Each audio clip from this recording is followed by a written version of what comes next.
Phobius. Look to the sky. Beyond the walls, look to the sky. Lysander broke from cover, carrying his shield before him as he ran towards the breach. Bone spines thudded against his armor. He ignored them, just as he ignored the heretics who rushed at him. He knocked them aside or ran them over, trusting in Phobius and Squad Sesfin to deal with those who threatened him. He reached the breach, a great crack in the amphitheater's outer walls, where heretics were still clambering through. Lysander knocked the head off one who leered out the building's crack at him. Then he placed a foot on the torn masonry and pushed himself up. He climbed the crumbling stone, bolter shells cracking the stone around him, as Sesfin's bolters gave him cover. Laz fire was falling too, as Imperial Guard and respirator masks advanced alongside Sesfin and raked the breach with volleys of fire. Lysander cleared the blurry cloud of toxins, and he could see into the district adjoining the amphitheater. The street teemed with heretics, and among them were priests in purple robes, hung with bloody spiked chains, urging them into the breach. The dead were being thrown back into the breach and torn apart, their blood smeared on the heretics yet to attack, like war paint. In the center of Gazael, blistered high above the skyline, was a new temple. It had grown like a bleeding tumor from the cemetery district, a combination of volcanic outcrop and cathedral. It was temple to gods whose names could not be spoken in real space, to powers, worshipped by the moral threats gathered on Opus. Sweeping buttresses reached up from torn rock, up through torrents of lava, pouring in that fresh wound in the earth. They spread into balconies and eyries, asymmetrical battlements like blades and fangs.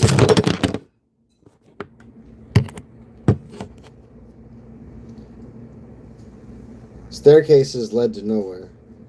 Arched windows blinded. Pillars head up with nothing but air.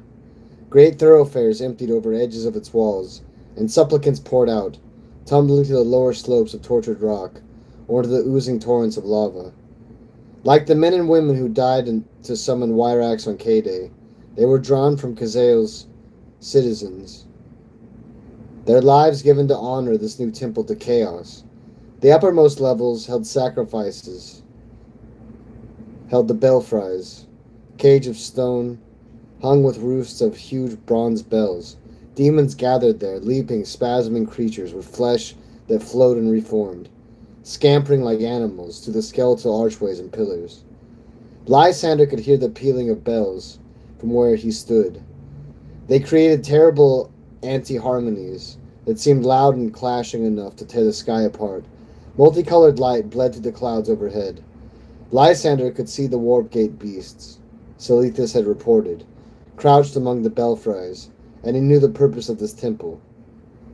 It was as he guessed. It was a gateway to the warp, not to summon more hellish things to Opus, but to give one inhabitant the means to escape. The warp gate opening above the temple would lead to the throne knows where. As long as it was far away from Opus, far away from the official assassinorium and the Imperial fists. This was Lagenstrauss's plan C. Open a doorway into the warp, and flee through it while Kazael developed into a madness that swallowed anyone who might try to follow her. "Brothers," Lysander ordered, "concentrate on Wyrax, and let us not become swamped. We must break out and forge out. Even victory here will be failure. We must leave here. We must leave Kazael to its evils. The true enemy is almost beyond our reach." Ukugan wrestled in the dust of the arena floor, and Wyrax was strong, far stronger than she looked. Her black eyes narrowed her lips, and showed pointed teeth, the sharp greenish tongue that flickered between them. The burning feathers of their wings were grasped at him, and the flame burned even though his armor as the Simmerite plates heated up. Ukugan still had his sword in his hand, but it was pinned down on the floor by a bundle of feathers. Wyrax got a hand underneath Ukugan and felt the fire growing there. He rolled to one side, and Wyrax fired a bolt of flame that just missed him, scoring his breastplate as it shrieked into the sky. Ukugan drove an elbow down into Wyrax's ribs. The impact was crunching, and she screamed. throwing her mouth grotesquely wide. From a distance, she must have seemed achingly beautiful, a winged goddess, but up close she was a horror. Ukugan pulled a fist back to punch down at her face. She spat a wave of fire at him, and he fell back as it rushed around his head. Then she was on top of him, feathers around his neck. Kirav's squad were running to Ukugan's aid. Wyrax flicked a hand at them, and the two of them were thrown off their feet by a burst of flame. Kirav himself drove on through the fire, and the second bolt caught him on the shoulder, spinning him around. Ukugan lost sight of him as Wyrax's wings curled around. Ukugan realized she was going to take off again. Maybe power as far into the sky as she could before letting Ukugan fall. He fought to wrench his sword arm free, and felt feathers tearing out from her skin. Her eyes widened as she gasped in shock as Ukugan's arm came free. He slashed at the feathers around him. Feathers came apart in wisps of glowing tissue, and Ukugan fell to the ground, Wyrax above him. A ball of boiling pink fire grew behind her eyes, aimed down at him. A gilded shape slammed into Wyrax from behind. Ukugan recognized Boiler Gargithian, still an unfamiliar sight outside the cockpit of a Thunderhawk. Wyrax, caught by surprise, thudded back to the arena floor. Ukugan was on his feet and lunged. The obsidian blade slid between Wyrax's ribs. He pulled it out, and incandescent blood flowed. Wyrax mouthed wordlessly, her eyes wide, dragging herself back across the blood-stained sand. Gorgithian cracked the butt of his bolter into the side of Wyrax's head. "Remember," he said. He put a bolt round through her temple and blew half her skull off. She took a long time to die.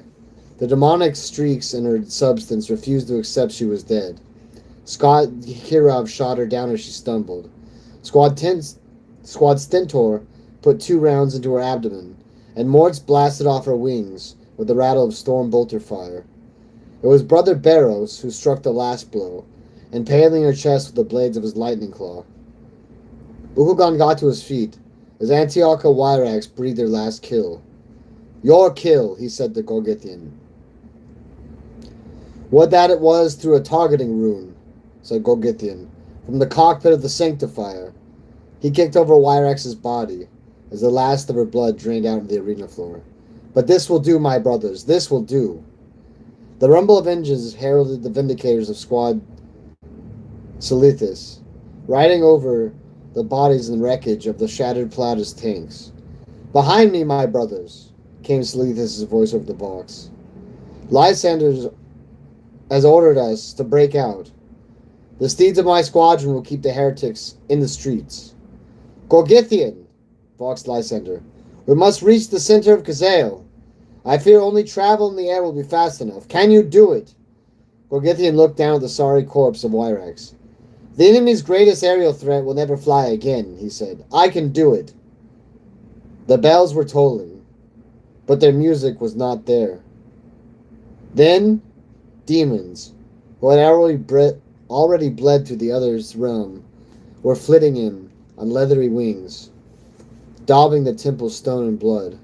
Other creatures cowered behind pillars or in cracks between the great stones, asymmetrical eyes fixed in the shape of Legendstrasse, as she walked up to the temple's upper levels. The stones were still warm, having been torn from the strata beneath Kazael's foundations. Bones and flesh were fused here and there, the dregs of the streets trapped, as the temple surged up to the city's buildings. It was a beautiful place, created by the pooled warp knowledge of all the Chaos champions on Opus, and reflected through the lens of its people, an echo of the magnificence in which the Aristia had clothed themselves for thousands of years. Stained glass windows had grown, like new scabs, across lopsided windows, depicting the swirling madness of the warp, and the thousands of souls already cast there in depravity over Opus. New stairways and rooms were growing, budding off from the temple like stone flowers. Beautiful. Carnicol's Six Fingers had been waiting for her. Bloodletters crouched at his feet, panting like hunting dogs. He nodded his head very slightly at her approach, a gesture of supplication that was, for a warrior of Khorne, as humiliating as throwing himself prostrate at her feet. Overhead, the warp serpent flew. The wound it had been dealt at Cray still bled, raining glowing blood over the hanging bells. A shadowy shape congealed in the dark corner, 3 eyes burning beneath its hood. It was the first walker of Luther,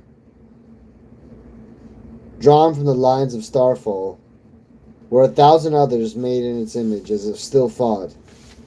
A witch-draven stall stood ready, a spiked circle of black iron, woven into the tortured skin of his bare back, gave him a dark halo, echoed by circular brands etched over his face and chest.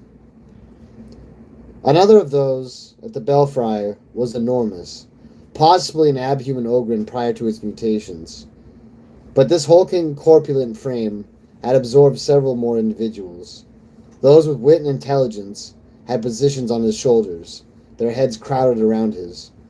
Others had been absorbed completely into his prodigious gut or biceps, their jaws slack and their eyes blank, crisscrossed by the heavy black tattoo on his torso. As he was called the Penitent, though how or why he had acquired such a name was knowledge that had been lost in the chaos of Kazale, where he had risen to lead one of the many hordes of heretics thronging through the city. Beside him was a horror in clockwork, a construction rather larger than a man, with a body composed of cogs and armatures, supporting a face that looked to have been scraped from the head of a giant doll, with rouged porcelain cheeks, wide eyes of emeralds, and a leer that seemed to contain more threat than all the weaponry and fury of Carnicle's Six-Finger. The many moral threats of Opus were there, all to attend upon Legendstrasse. Carnicle stepped forward, wreathed in steam from his scalding armor. "Legendstrasse," he said. "You have pulled the strings. We have danced. Now what?" "I know you want me dead, Carnicle," replied Legendstrasse. There was no fear in her voice. There was rarely anything at all. "You swore once to kneel before no master but Angron of your legion. That you obey me now burns inside you hotter than the armor you wear. And yet you stand before me," snarled Carnicle, "because you have been bound in the name of powers greater than either of us, to the service of the official assassinorum. I too am an assassin, so according to the words of that contract, you may not harm me. But fear not, brother Carnicle. I have had my scribes reword that same contract. Now I alone am under its protection, and the other assassin is yours to disembowel as you would." "And when will it end?" demanded Carnicle. "This abasement tears at me. When will it end? For how long must I serve?" "Until I am off this rusting orb," said Legendstrasse. "When I am gone, when I am free, you will also be free." "If you lie," said Carnicle, "if you betray us, if the contract does not burn, then I will hunt you down, Legendstrasse. I will crack open your skull and make sport with your brain. I will bind your iron until you think I am a god. I will you, Carnicle's Six-Finger," said Legendstrasse. She walked up close to him, closer than any sane person would dare. Legendstrasse was an athletic specimen now, tall and strongly built, but Carnicle still towered over her. "Then you will face not only me." Legendstrasse wore a fatigue suit, perhaps taken from a dead Imperial guardsman in Kazale's streets.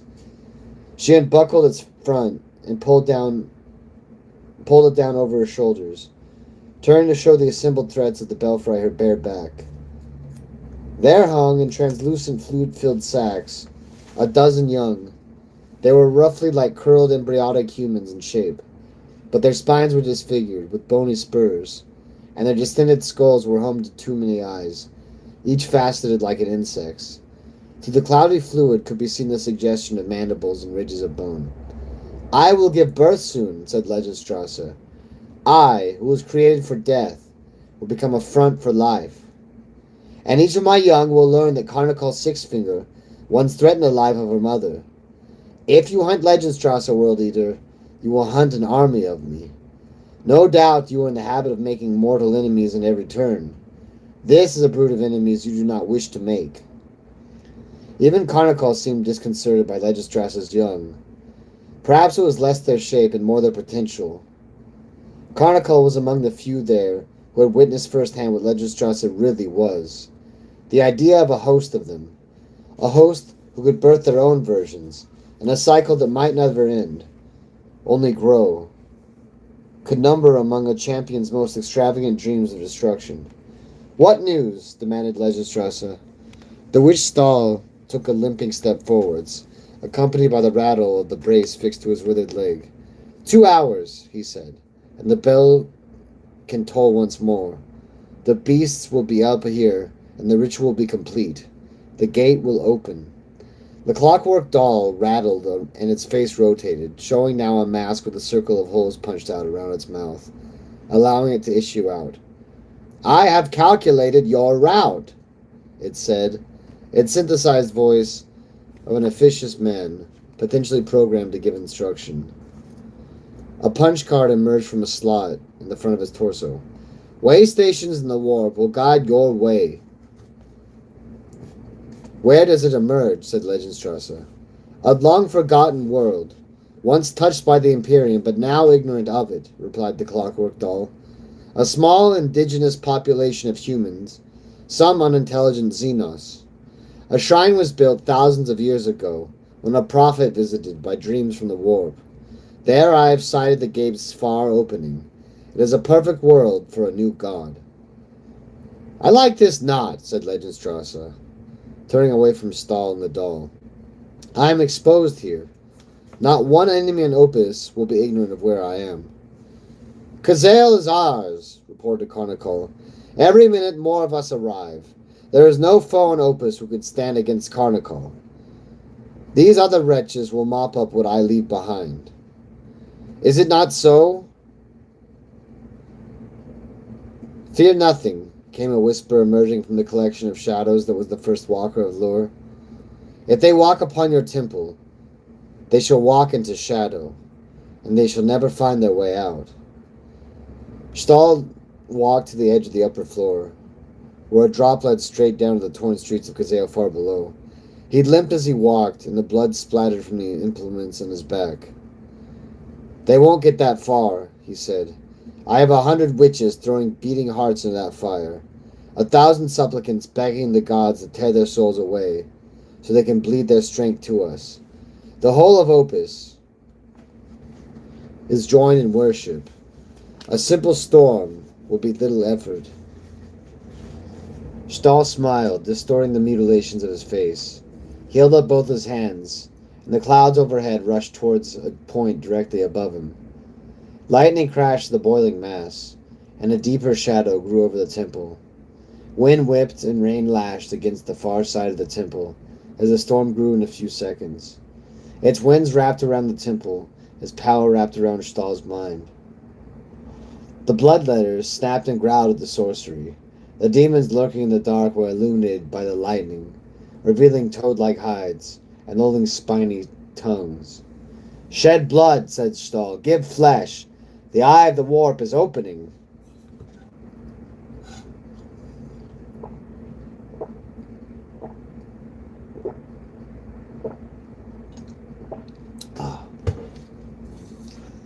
It was the Gilded Pyre that took the lead, with the Peril Swift following in its wake. They flew low. The proximity centers sent a stream of warnings to the cockpits as both gunships heaved to the spires of Gazale. Brother Golgithian threw his gunship through the columns of smoke and under bridges connecting the spires, as anti-aircraft fire stuttered from every district. Gunfire punched through one wing. One of the main engines flared as pieces of the engine broke off, perforated by bursts of flak. The Gilded Pyre held its course, banking between chains of fire and swooping to the cover provided by the ragged valleys of half-ruined streets. Up ahead was the storm.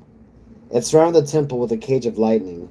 The burning disk of the port overhead was almost hidden by the wall's swirling clouds, drawn down from the overcast sky.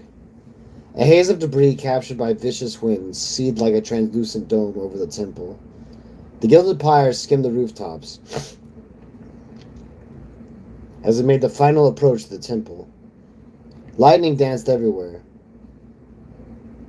earthing through the ruins of buildings, or right into the streets, carving long charred furrows where it touched the ground.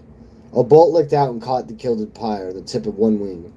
The engine in that wing died and the gunship fell, flipping over with a sudden loss of thrust. The landing jets fired and somehow it turned upright, just as both engines guttered back to life and powered the gunship from an almost ground level. "Damn sorcery!" yelled Gorgithian, wrestling with the controls of the Thunderhawk to keep it in the sky. The stricken engine had come back to life, but was just barely holding on. Fuel was spraying from somewhere and the tank pressure was dropping. Every warning rune in the cockpit seemed to light up at once. "If I don't set us down, we're falling from the sky. I'll land us in the streets if I have to." "Then we'll never reach her!" shouted Lysander in the passenger compartment. Squad Kirav, Squad Orphos, Librarian Dephobius made up the rest of the Gilded Pyre's complement, all strapped to the gravistrains of the Thunderhawk's wild flight. "Dephobius, this is a sorcerer's storm. What can you do?" Dephobius unbuckled his gravistrains and pulled himself close to the cockpit. "Brother Golgithian, let me close and open the ramp." The Thunderhawk's ramp swung open, and smoky lightning charred air howled in. Dephobius grabbed a handhold on the ceiling and leaned out as far as he could, Kazael's dark sprawl hurtling past behind him. Golgithian had the gunship circling the temple as close as he dared. Lightning crackled out of the ship like reaching hands, but came just short. "There!" yelled Dephobius, pointing to a bright shower of light on the edge of the temple's upper level. The librarian's voice was barely audible, even over the box. "That is Legendstrauss's pet witch. I can smell his corruption from here." "What can you do?" shouted Lysander. "I'll tear out his secrets," replied Dephobius. The shape of the witch was just visible among the light, a human form, floating just above the temple's flagstones, an iron hoop forming a corrupted halo behind him, and lightning crackling off his spread fingertips. Dephobius focused on the shape. The Thunderhawk dissolved around him, and the witch's mind rolled out into a labyrinth. Dephobius checked his grip and his footing, and let go of his body completely, diving the consciousness of the witch. The witch's mind was an asylum, its cells trepanning halls open to the sky to the color of dried blood. Each cell contained a memory, curled up and moaning, screaming or clawing at the walls with bloody fingers. They had looked to Dephobius's mind's eye like variation of the same man, the witch himself in various stages of disease or madness. Some were fastened to the walls with leather restraints. Some looked dead. Some were dead, their skeletons gnawed by fat black rats. A few were laid on operating slabs, their skulls opened up and their brains being dissected by white-smocked doctors who looked just like them. Dephobius swooped low. He maintained the solidity of his mental form as the asylum rushed up to meet him. He felt it trying to force his shape to match that of the witch, so he could be herded into a cell and lobotomized there, with all the other memories the witch had forsaken. But Dephobius kept the shape of an imperial fist, and he made sure his golden armor shone to push back the shadows gathering around him. "Witch," said Dephobius, "show yourself. I will tear the walls of this place down to find you. You will lose your mind to me before you die, if you defy me." The echo of Dephobius' voice and the screams of the inmates were the only replies. Dephobius snatched a patient's chart off the cell door and read the name. Stahl was written on it. This enemy had a name. Draven Stahl, reported active in Kazael shortly after K-Day. "Stahl!" he shouted. "At least die a man, not a mindless thing, an animal, stripped of whatever humanity is left." Dephobius let his form abandon its gravity, and he flew through the asylum, pushing through doorways and gore-stained corridors, operating theaters and execution rooms, where the skeletons of forcibly forgotten memories lay in electric chairs or curled up on the floor of the gas chambers. Everywhere there was madness, curses scratched on the walls, and languages no one had ever spoken. Human figures with limbs and features jumbled and transposed, streamers of skin draped over broken torture racks of bone. There was a pattern here, hidden in the bedlam. Dephobus read the blood tracks smeared along the floor. They led to a single point in the labyrinth, hidden by switchbacks and dead ends. He let himself become a shadowier, still, and punched through the walls, arrowing through the asylum's heart. And here he found the great hall, its floor tiled, and its walls painted dark red in futile measures to hide blood. Fully half the volume of the enormous room was taken up by heaps of corpses, thousands of dead stalls, piled up and decaying. White bones poked through banks of rotting flesh. The same face stared out in every stage of decay and mutilation. Blood and corpse liquor had dried, black and sticky like tar on the floor. One was alive, dressed in the stained white of a medicae. He was picking his way through the slope of corpses, sorting through the blackened organs and torn limbs, throwing them aside as they came up wanting. A pile of select parts had grown up on the floor, separate from the rest. They were parts of memories that Stahl found useful. They were worth salvaging from this genocide of his own memories. The collected parts were marked with brands, circular and spiked, the derivations of the eight-pointed star, with which the devotees of chaos identified themselves to one another. The same brands covered the face of living Stahl. "There you are," said Dephobus, as he gave himself substance again, and felt weight settle on the floor behind him. Stahl looked around. His eyes were alive and aware. This was not some exercised memory. This was the witch himself. A part of him, at least, whatever piece of the witch had dedicated to murdering the memories that reminded him of what it was meant to be human. "Get out!" snarled Stahl. "You have no place here. My gods have made this place sacrosanct. It was theirs. Within this holy skull is nothing but sacred ground, which you profane. Nothing lives here but blasphemy," retorted Dephobus. He drew his bolt pistol.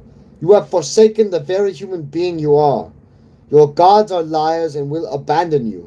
Your last chance is here. Repent and die cleanly.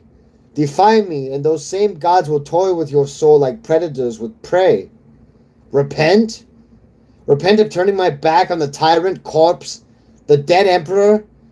On his kingdom of oppression and ignorance? I will die happy, Space Marine. If I die while your emperor has no claim on me, then die happy," said Dephobus. The first shot went wide, because in his own mind, Stahl had all the powers of a witch beloved by the warp.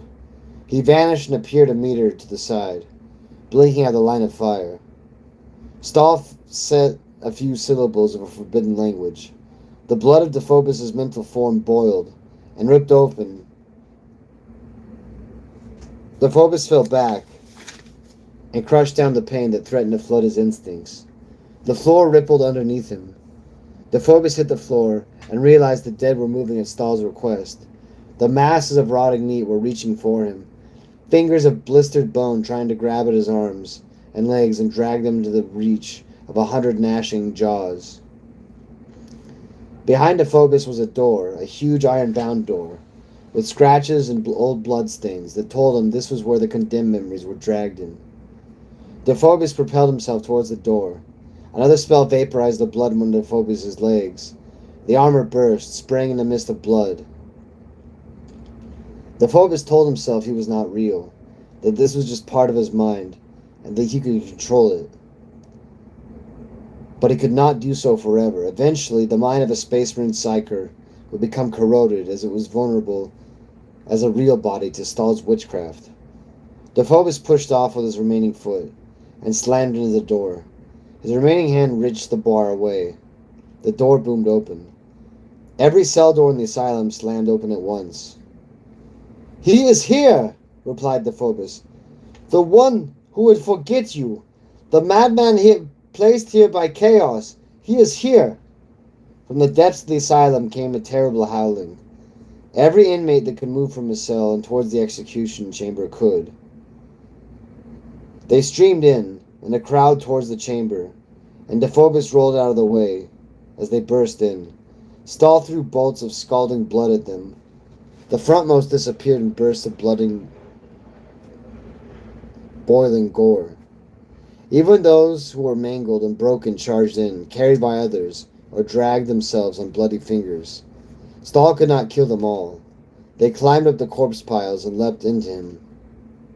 He was dragged down to the floor, and the other memories piled into him, tearing at him with hands and teeth.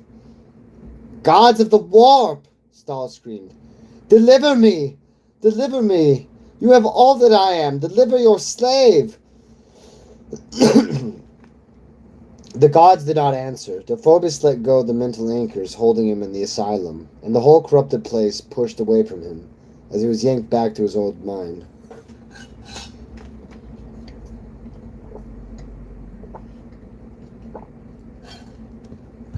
Lysander grabbed Dephobus' arm and hauled him into the back of the Thunderhawk.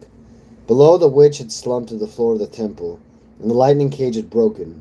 Now just random bolts of power lancing out in every direction. "He is alive," gasped Dephobus, "but he is broken. Not for long. The gods will make him a puppet. We must land before then." "Gorgithian," shouted Lysander to the cockpit. "Take us in. Brace yourselves, my brethren. The battle is joined."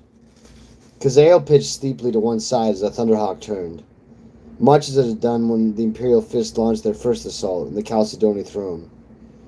Now it was a tortured city, half ruined and infested, that spun beneath them as the Gilded Pyre made its final approach. The guns on the Thunderhawk opened up, and blazed white tracer rounds down to the temple. Demons scurried there, some of them muscular foot soldiers with blades of black iron, some of them skittering winged things. Some came apart in the hail of fire, some were pierced through, then reformed, their unnatural demon flesh refusing to bow to the rules of physics. Gorgithian brought them in low.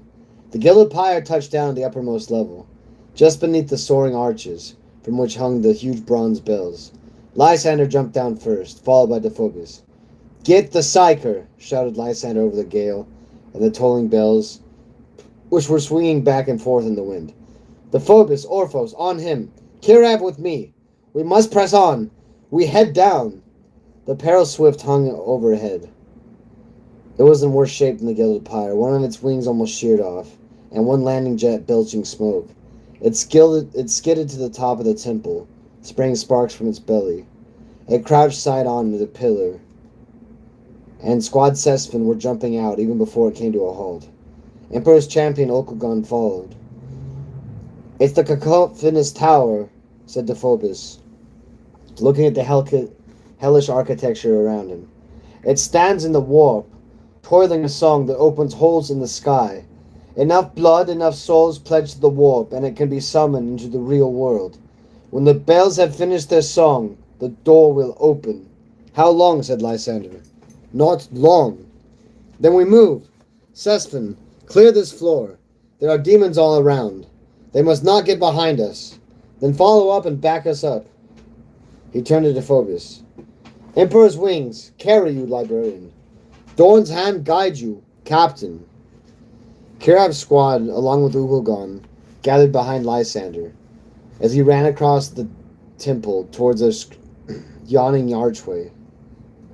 Steps led downwards. The howling from below was more than the wind.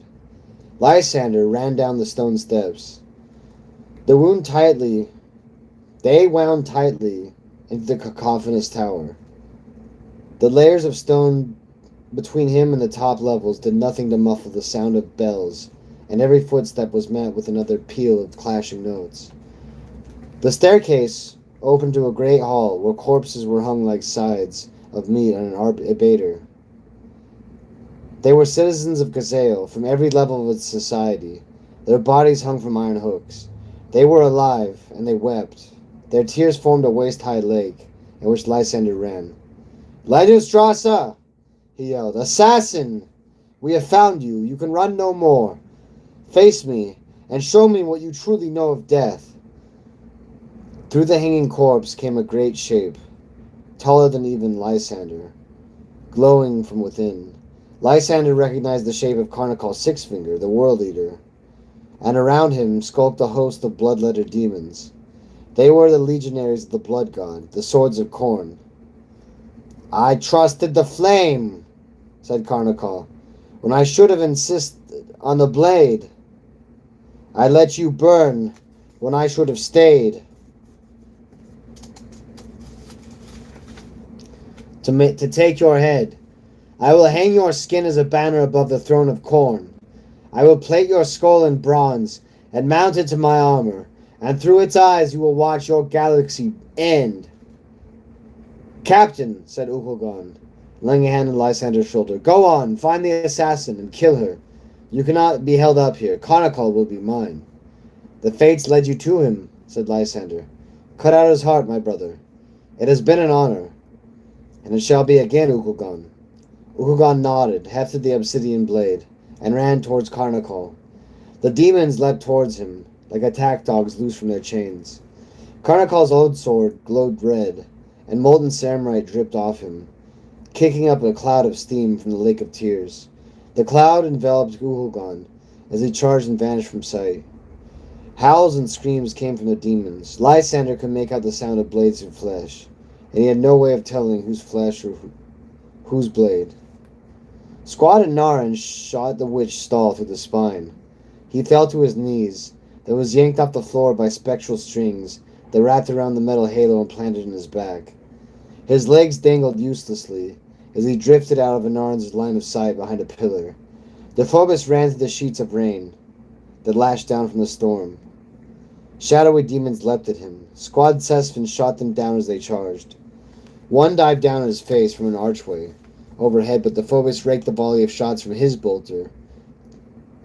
Stall was up ahead.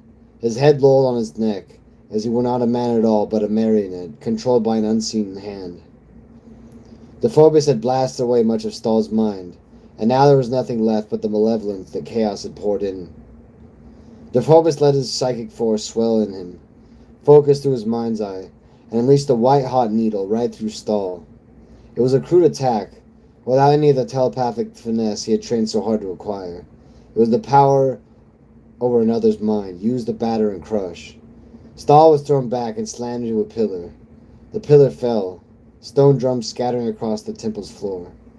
Stall's response was a bolt of lightning that crashed down from above, stuttering, glowing scars on the flagstones as it rippled towards Dephobos. Dephobos dived and rolled, and knew that Stall had so little of his mind left that a telepath couldn't do much more to him. This time Dephobos came up firing. Stall put up a hand, and glowing runes burst into the air in front of him as a mental shield deflected the bolter shots. Dephobos kept running. He drew his combat knife. Another bolt of lightning tore past Stall, or whatever controlled him. Dephobos leapt at Stall and slammed into him, shoulder first. Stall grabbed the backpack of Dephobos' armor. With strength born of the warp, he lifted Dephobos and threw him aside. Dephobos dropped his bolter, and his hand closed around the corroded metal ring and planted on Stall's neck.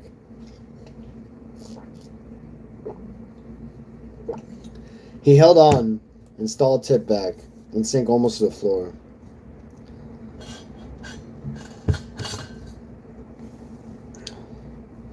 Dephobos planted a foot in the small of the witch's back and pulled. Skin and muscle tore. The halo came away, taking a good chunk of Stall's back with it. Stall flopped to the ground, those strings of light cut. Dephobos threw the steel hoop aside. Stall looked at him with a face suddenly human, as he looked as if he were seeing the Imperial Fist librarian for the first time. The witch held up a hand as if begging Dephobos not to hurt him, but Dephobos spotted the spark of light in his other hand, and he gathered a shard of lightning there to hurl up at the librarian. Dephobos kicked Stall aside and stamped down on his spellcasting hand. The bones pulped, and Stall screeched, a very human sound. Dephobos lifted the witch by the scruff of his neck. I liked you better when you were a puppet. Dephobos wrenched Stall's head the other way around. He felt the witch's neck breaking. Stall's body hung lifeless in his hands. The witch is dead, barked Dephobos. He looked up. The light of the gate's opening broke through the dissolving black clouds, and the wind already dropping from the screaming gale a few moments ago. The skies are clear, my brothers. Gunfire stuttered from across the rooftop, where Squad Cesspin and Orphos were fending off the demons coalescing around them. The Phobos paused only to throw the body of Stahl off the edge of the temple, and to watch it broken to pieces against the jagged balconies and buttresses it hit on the way down. Then the librarian ran to join the fight. The cacophonous tower devolved further into madness. The lower Lysander descended. Squad Kirov, behind him, struggled to keep pace as they fended off the gangling spider demons that lurched at them, and shot down bat-winged creatures that swooped down from the rafters. The tower was a single great instrument. A spiral staircase wound down, surrounded by ranks of pipes, their mouths wrought into grimacing demons' heads, through which hot blasts of air howled from the molten levels that glowed far below. Every step Lysander took echoed like an orchestra of drums in the unnatural acoustics. The lower levels, Lysander could see in the ruddy glow, were flooded with lava oozing from the torn crust of Opus. Archways and columns sank into the bubbling fire. All the way down, the floors were stacked haphazardly on top of each other, some of them seemingly ripped from another building altogether. A chunk of prison blocks, skeletons moldering in manacles that hung in every cell. A stage from a theater, bodies torn and mutilated from a tableau that resembled an orchard of bloody flesh, with hearts hanging as its fruit. An operating theater surrounded by glass jars containing deformed limbs and diseased organs.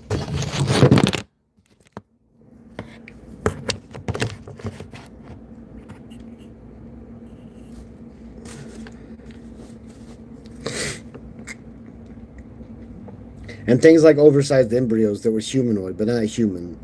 At every turn there was something else, crushed in the dark stones of the cacophonous tower, as if the structure of the warp had swallowed up other places of badness as it grew. The tower burrowed at the surface of Lysander's mind. It felt as if a host of worms were underneath his scalp, inside his skull, chewing at his thoughts. He forced himself to keep his train of thought intact. Legendstrasse. He was here to kill Legendstrasse. The spiral staircase shuddered. Blocks of it fell away, tumbling to the lava below. Squad Kirov scattered and grabbed any useful handhold as the staircase came apart underneath them. Brother Beros lost his footing and sprawled over the edge. Brother Stentor grabbed his arm and dragged him back to safety. "My thanks, brothers," said Beros. "This place knows we are here." "Then let us hope it can hear us too," said Stentor, "because we have come to tear out its heart. Let us hope it can feel fear, because we will throw it back to the warp in pieces." Poetic! If words are bullets, you have won this war already. Lysander reached the next level down. This was a library. Floor-to-floor bookcases loaded with books, bound in gold and held closed with silver clasps. The floor was an exquisite mosaic, depicting 1,000 scholars kneeling before a burning sun, at the center of which was a great eye. Chandeliers of blue crystal hung from the ceiling.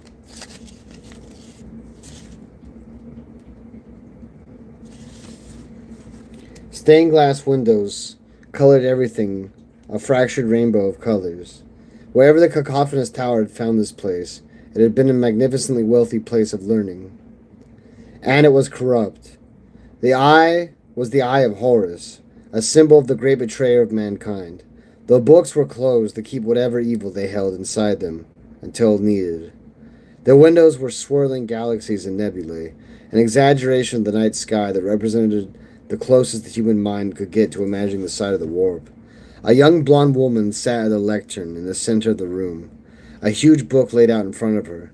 Pinkish tendrils reached at her from the pages, but she did not look afraid. "Legendstrasse!" said Lysander, walking from the library. He saw now that it was a complete floor, wedged in between two strata of the tower.